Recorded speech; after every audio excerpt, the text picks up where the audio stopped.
For all the talk about fracking, I don't think people have fully internalized how big of a deal this is. We need even more of this stuff right now more than ever before, and it's not coming as quickly as we'd like. And why is that? The United States has become the world's largest producer of crude oil. Not that we can rely on them to plug the gap caused by the war with Iran, and this is why.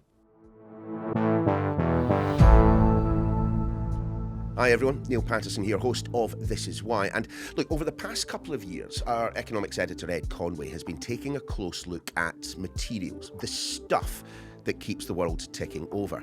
Given what's been happening in the Gulf, you won't be surprised to hear he's turned his attention to crude, and very specifically the oil boom currently taking place in Texas. And it's all down to fracking. That's the type of oil extraction that we here in the UK have traditionally been pretty sniffy about. The United States has a rather different attitude. But what about the rest of us? I mean, no matter what the Americans, or indeed the Iranians, say, oil is certainly not getting through the Strait of Hormuz. There is a massive shortfall. But that doesn't mean the United States is able, or indeed willing, to plug that gap. I sat down with Ed on his return from the States. I began by asking him to remind us all exactly what fracking is.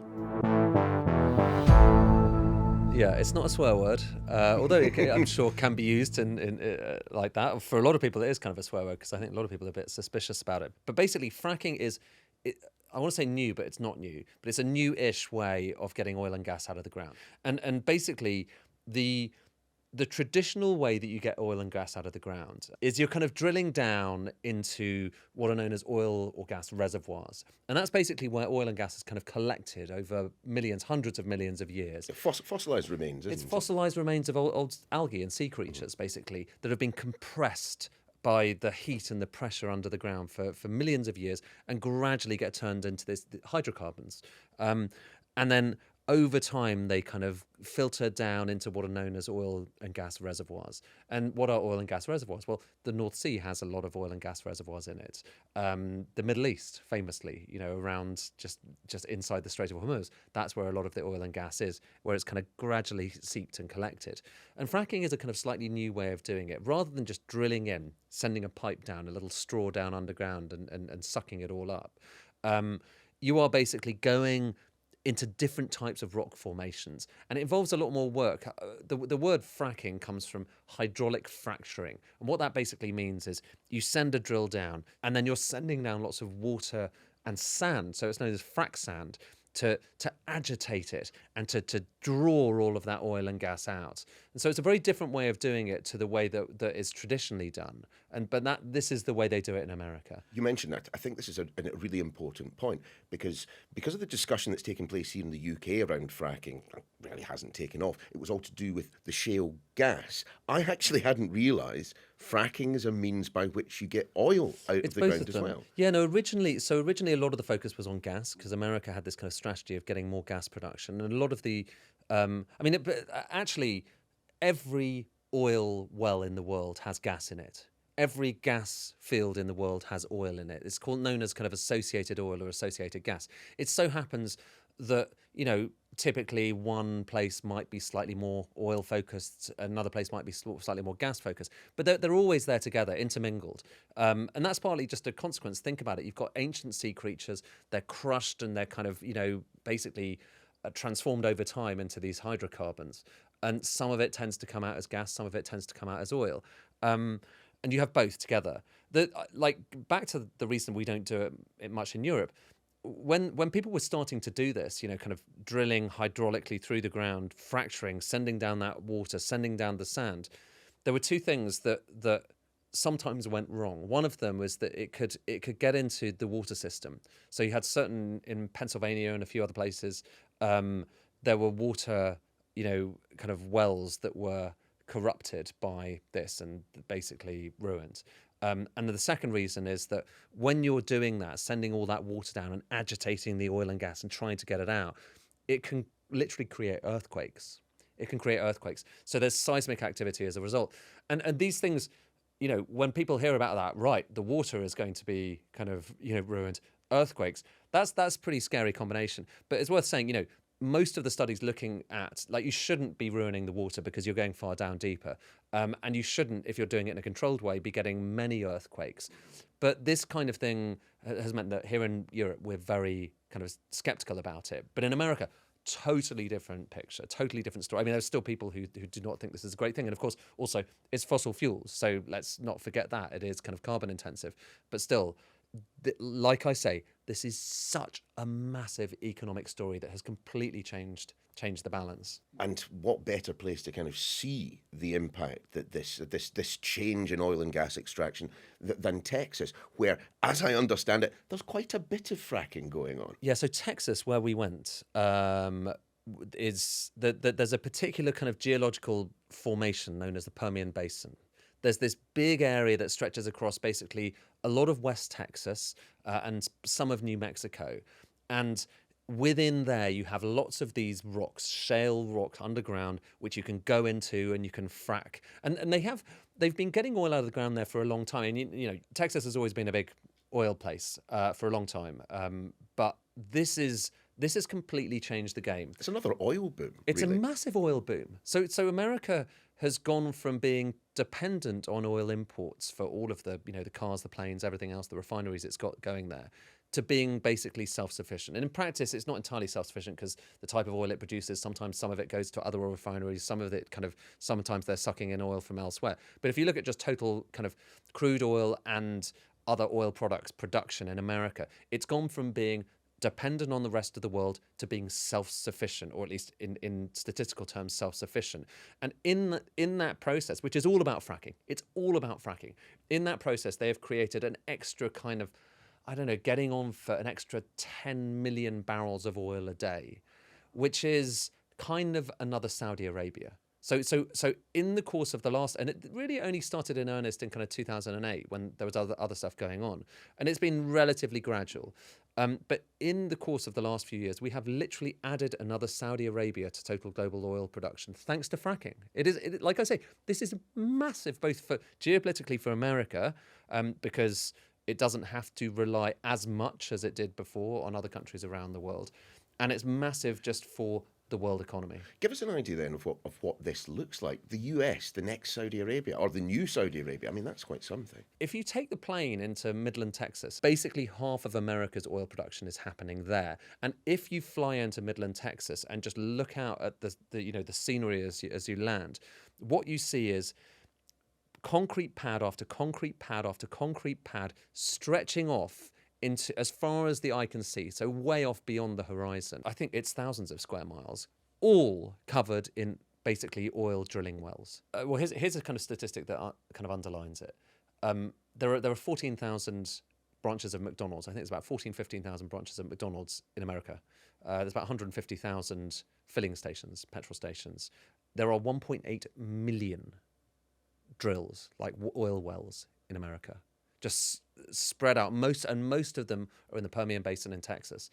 And so the size of this just it's staggering. And it's the surface manifestation of fracking. This is fracking.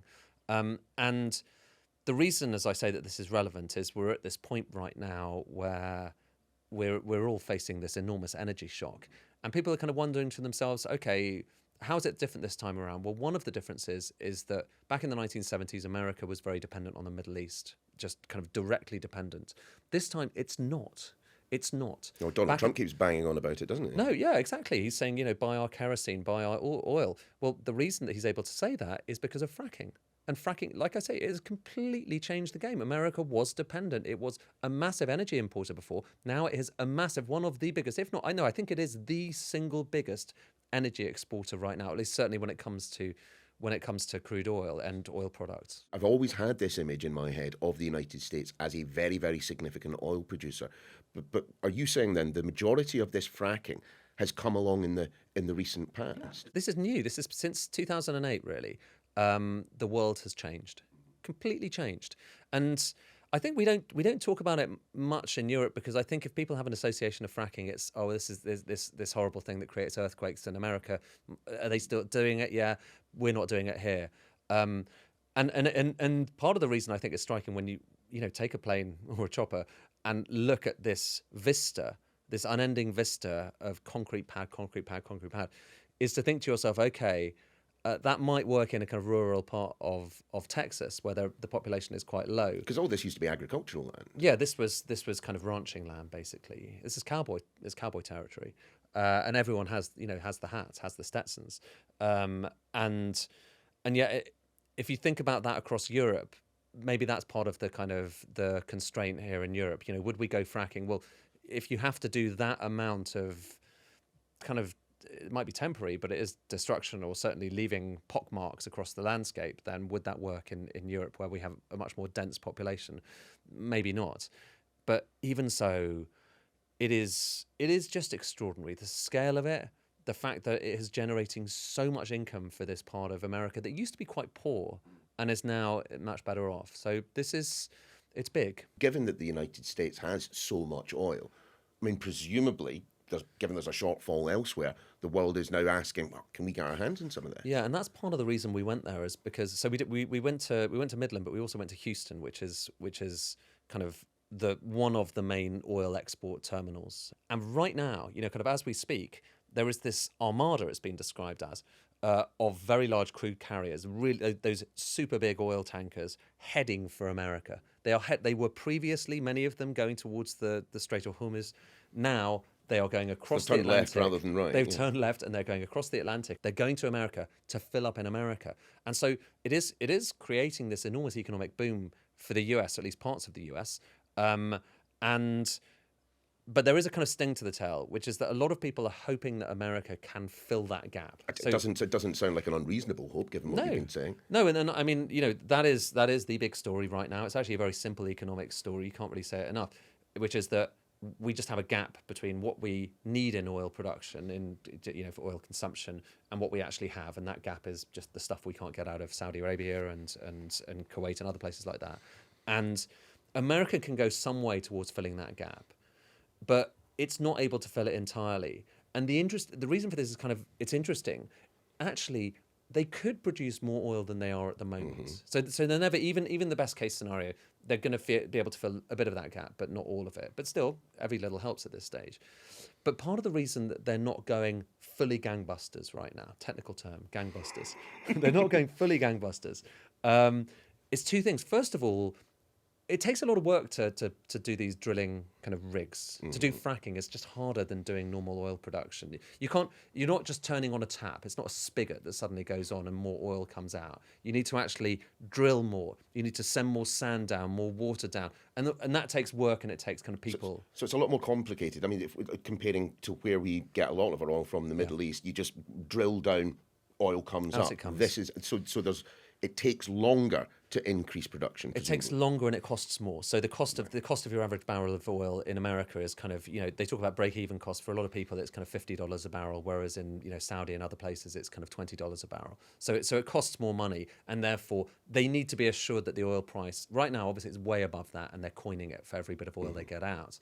But if you're thinking, if you're one of these people, and there are lots of them, one of the interesting things about Texas oil is it's quite a kind of, it's condensing a bit, but there's still lots of tiny little operators across the state and across the country, and they're all kind of thinking to themselves, okay, well, it's going to cost me X $1 million or X $100 million to get that drilling rig. It's going to cost me this in terms of what if the oil price goes down in 6 months' time? Because it's going to take me 6 months to actually get that stuff in place, and by the time it gets in place, then suddenly I'm losing money rather than making money.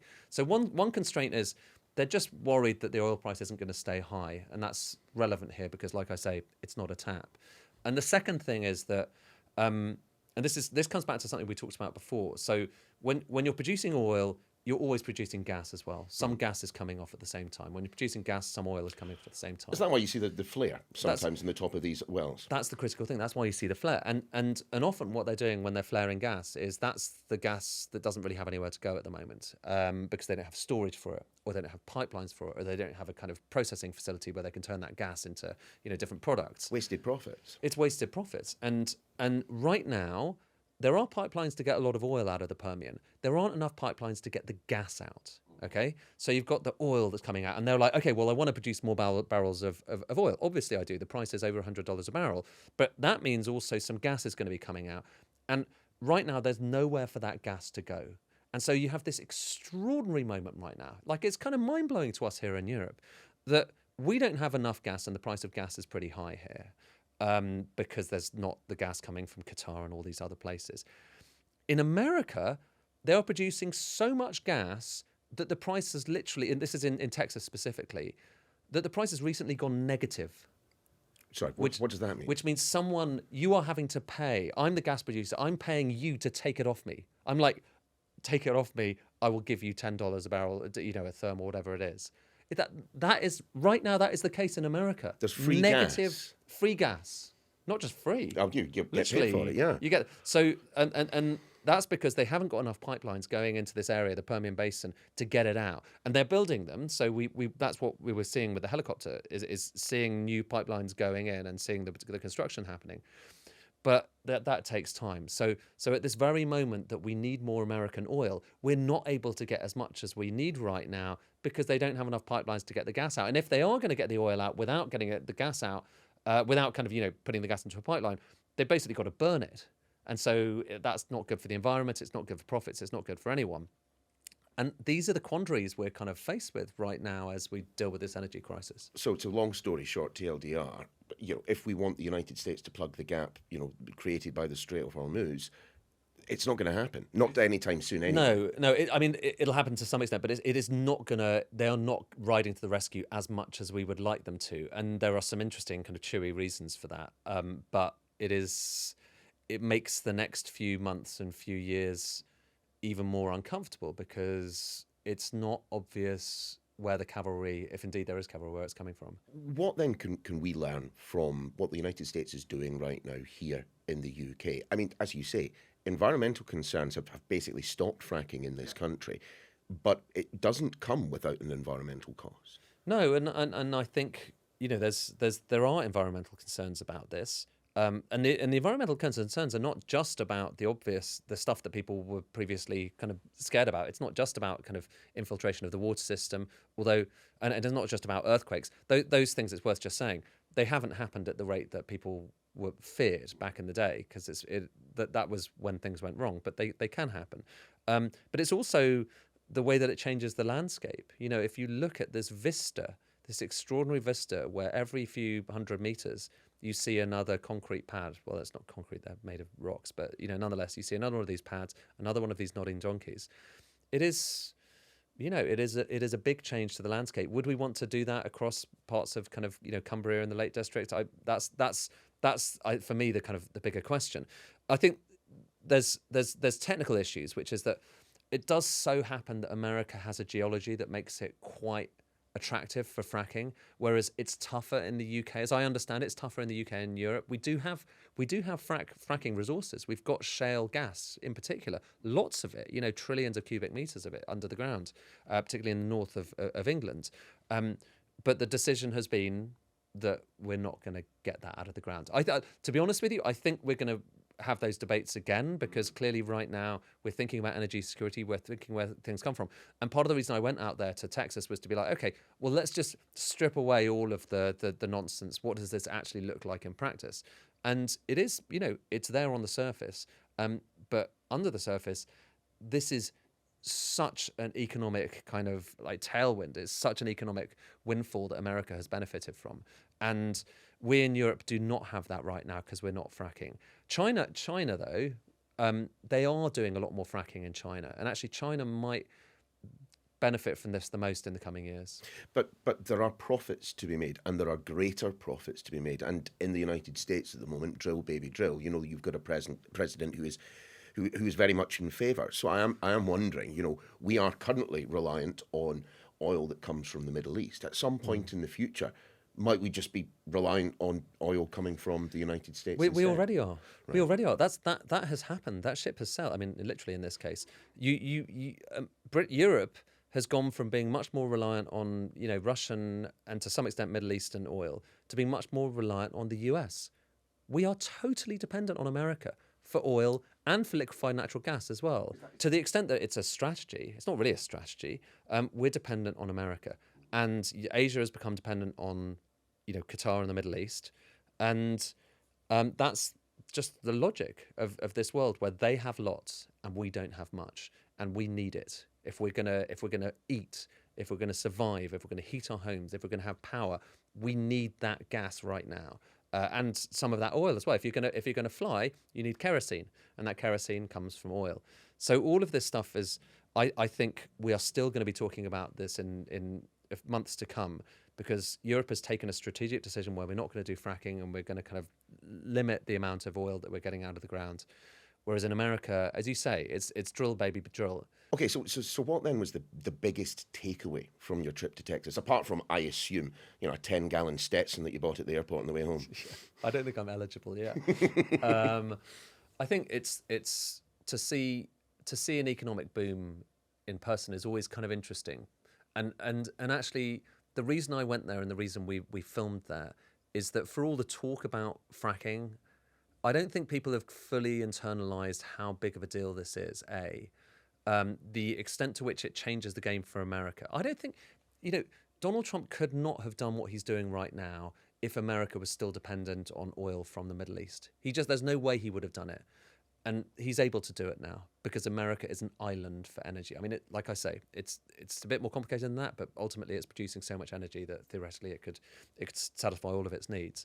But seeing it there and understanding how this stuff actually kind of works is always instructive. And so hopefully people will be able to kind of to see the reality of what fracking means on the ground, but also this tantalizing issue that we need even more of this stuff right now more than ever before, and it's not coming as quickly as we'd like.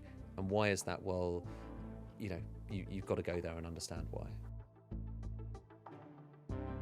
And you can see Ed's full reports over on the website. And do remember to give the podcast a follow if you don't already. Plenty from Ed already available there. Just scroll through previous episodes. We're back again tomorrow.